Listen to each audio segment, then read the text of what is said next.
Since it's the external solemnity of the Feast of the Holy Rosary, we'll just preach on the point why this feast is here in the first place. Selim II, the Sultan, the ruler of the Ottoman Empire, was a hopeless drunk. There he sat in Istanbul, wishing that he had an unending supply of his favorite wine, the ruby red wine of Cyprus.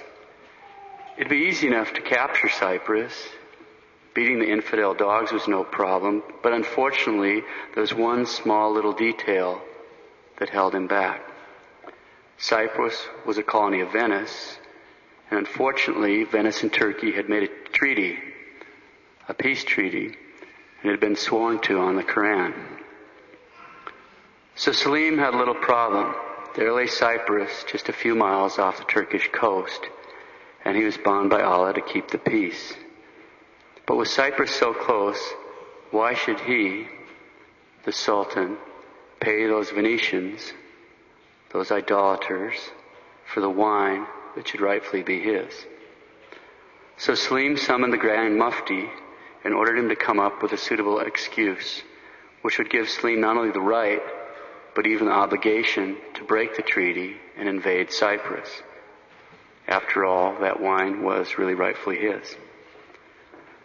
So the Grand Mufti dutifully issued a fatwa, a religious edict, pronouncing that irregardless of what treaties may or may not have been made, it was their religious duty to bring any and all land that the Muslims had ever ruled back under the crescent. And of course, back in 649, Cyprus had been the first European land invaded by the Mohammedans. It was one of those moments where Selim II really felt the crushing weight of his duty as the Sultan. Obviously, since it was the religious duty of all good Mohammedans to reconquer any land they had once ruled, and since Cyprus actually met that bill, it was obvious then that he, Selim II, the Sultan, must attack Cyprus. That's what treaties were for anyway, to give you some breathing room. After Cyprus was conquered, well, why stop there? As long as he's at war with Venice, he might just as well go along and bring them into submission. Besides, when he got right down to it, the wine really was rightfully his. So Selim II, the Sultan of Turkey, placed a degenerate named Lala Mustafa at the head of an army of 100,000 men. He placed Ali Pasha as the admiral of his fleet, and he sent them off to conquer Cyprus and to quickly drive the infidel dogs off that island which they were unjustly occupying. The invaders landed on Cyprus in July of 1570. Lala Mustafa placed Nicosia under siege, but after he had promised to guarantee the lives of both the Venetian soldiers and the citizens of the town, they surrendered. But he didn't have to tell them the truth, after all. They're infidels. His word was just exactly as good as the treaty. Nearly all the soldiers and civilians were immediately massacred. Well, not immediately. First, they were tortured. Then they were massacred. Mustafa was careful to save the lives of 2,000 young boys and girls. He enslaved them and sent them back to Turkey. The city of Famagusta, ruled by the Venetian knight Marc Antonio Bragadino, was expected to fall as quickly as Nicosia. But in spite of the fact that he had only 8,000 soldiers, he held on for almost a year. The defenders were now down to fewer than 2,000 soldiers, and their food and munitions were getting dangerously low when in July of 1571, the Turks finally managed to breach a very large section of the main wall of the city. On August 1st, Bragadino finally agreed to yield under honorable terms. So he yielded to the Turks. Lala Mustafa requested that Bragadino come to meet with him. He did so riding on a Famagusta with his military commander, a young page, and 40 soldiers as an honor guard. Mustafa accused Bragadino of having killed some Turkish prisoners and insisted that the page remain behind as a hostage for reasons that were clear enough to Bragadino. Bragadino pointed out the terms of surrender had already been agreed to and signed, and there had been no mention of any hostages. And so he flat refused to leave his page with Mustafa. Suddenly the Turks seized Bragadino and everyone with him. With the exception of Bragadino and several young boys, all the other Venetians were immediately sliced up and chopped into small pieces. They cut off Bragadino's nose and ears and locked him in a cell. Then the Turks massacred all the Venetian soldiers left in Famagusta, even though the surrender terms specifically stated that they were going to be allowed to return home. After all, they're only infidel dogs. Bragadino was held for 2 weeks, and on August 17th, Mustafa decided to put on a big show for his troops and all the good citizens of Famagusta. They needed to realize just who they were dealing with.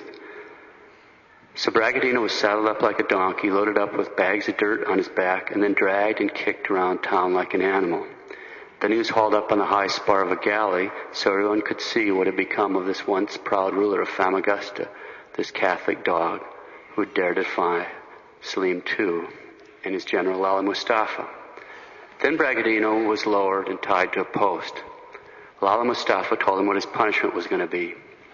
He was sentenced to be skinned alive. Bragadino died during the torture. After he was skinned out, his bloody skin was stuffed with straw, put in a Venetian uniform, and tied astride a cow. While holding a parasol over Bragadino's stuffed skin, the cow was led all around town. Then Mustafa had the stuffed skin of Bragadino hung off the yardarm of his own galley. It's like some sort of satanic windsock there in the breeze. Then, as a crowning touch to the day, the Turks completely sacked the city and put some 30,000 Christians to the sword with no regard to sex or age. After all, they're only infidel dogs. Meanwhile, during the siege of Famagusta in March of 1571, the great Pope St. Pius V signed the treaty which, in the first place, brought the Holy League into existence, and in the second place, placed the war against the Turks into the hands of the Blessed Virgin Mary. The Holy League was a Catholic league. It's a fleet composed of men and ships from 4 groups, from Spain, from Venice, from the Papal States, and of course the great Knights of St. John of Malta. If you're wondering what the Papal States were, remember that the Pope was a ruler of a territory which is now central Italy until the Freemasons stole it in the 1800s. Tossed into the fleet of the Holy League was a tiny handful of Frenchmen and Englishmen. Somewhat amazing, given that both Catholic France and Protestant England were allied with the Turks. In fact, they were supplying the Turks with arms. The supreme commander of the Holy League was a 25-year-old half-brother of the King of Spain, Don Juan of Austria. Don Juan's fleet assembled in Messina, Sicily, and they were still unaware of the fall of Famagusta when they sailed out on September 16th with the papal nuncio blessing each ship as it passed out of the harbor. Every man on board was carrying a rosary. Prior to sailing, the men fasted for 3 days. Confession and Holy Communion was made available. St. Pius V called on the confraternities of the Holy Rosary to pray and then redouble their prayers for Catholic victory. He asked all of Catholic Europe to pray the Rosary for victory. He ordered the monasteries and convents to keep prayer vigils before the Most Blessed Sacrament. In the meantime, after having murdered, raped, pillaged, and burned his way through many of the islands and towns in the Adriatic Sea, Ali Pasha had headed out into the Gulf of Lepanto. It's now known as the Gulf of Corinth. And he was preparing to winter his fleet of nearly 300 galleys, which carried 35,000 soldiers and 13,000 galley slaves. An Algerian pirate then told him of the gathering of this Catholic fleet in Sicily. So Ali Pasha hurriedly sent the message to the Sultan asking for instructions. Selim II replied that if the fleet of infidel dogs should come anywhere within range, Ali Pasha should fight it. Galley warfare is essentially a floating version of a land battle. The essential tactics are ramming and then boarding, and the main purpose of the troops is to board and capture the enemy vessels. On the 208 galleys of the Holy League, Don Juan commanded 30,000 soldiers and nearly 13,000 sailors. They were armed with swords, pikes, muskets, blunderbusses, crossbows, and bows and arrows. Every galley had a chaplain, sometimes 2. These were usually Jesuits, Dominicans, or Franciscans. Don Juan sent out a Knight of St. John with 4 galleys to locate Ali Pasha's fleet. On September 28th, the Knight reported that the Turks had gone to Lepanto to prepare for the winter. The Admiral Andrea Doria suggested that the leaders of the Catholic fleet meet in council to decide what action to take. Don Juan replied, "The time for council is past.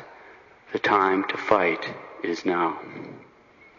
On October 5th, a Venetian ship brought word to the fleet of the Holy League that Famagusta had fallen, that had been completely pillaged, that all the soldiers and most of the citizens had been put to the sword, and that Bragadino had been skinned alive. The news spread like wildfire throughout the fleet, and the men were filled with helpless rage and anguish and overwhelming desire to avenge their comrades. Some of the men had friends or relatives that had fallen at Famagusta. In fact, the two largest and most heavily armed warships in the Holy League fleet were commanded by two of Bragadino's own brothers.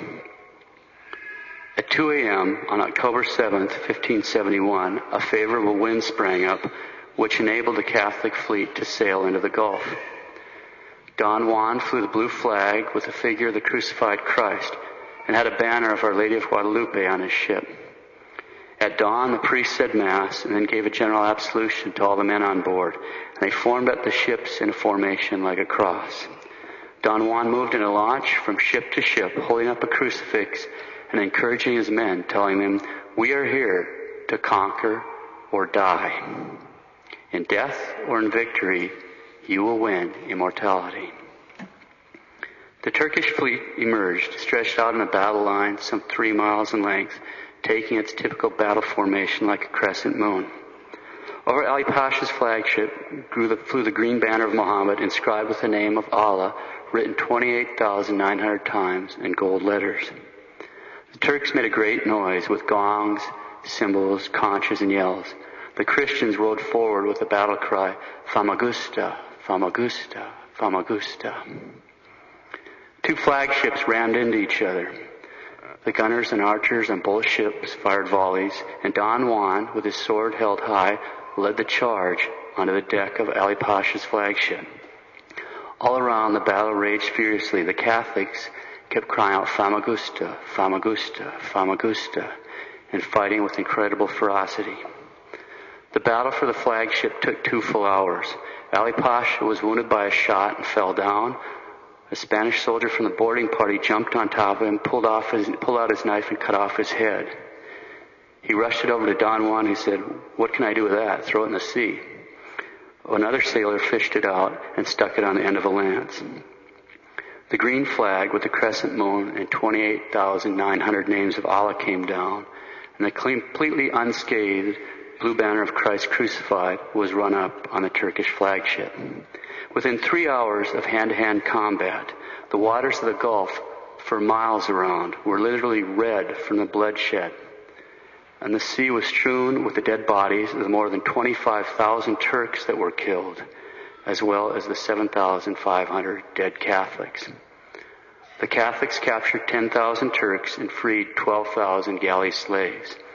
The entire right wing of the Turkish fleet had been completely destroyed.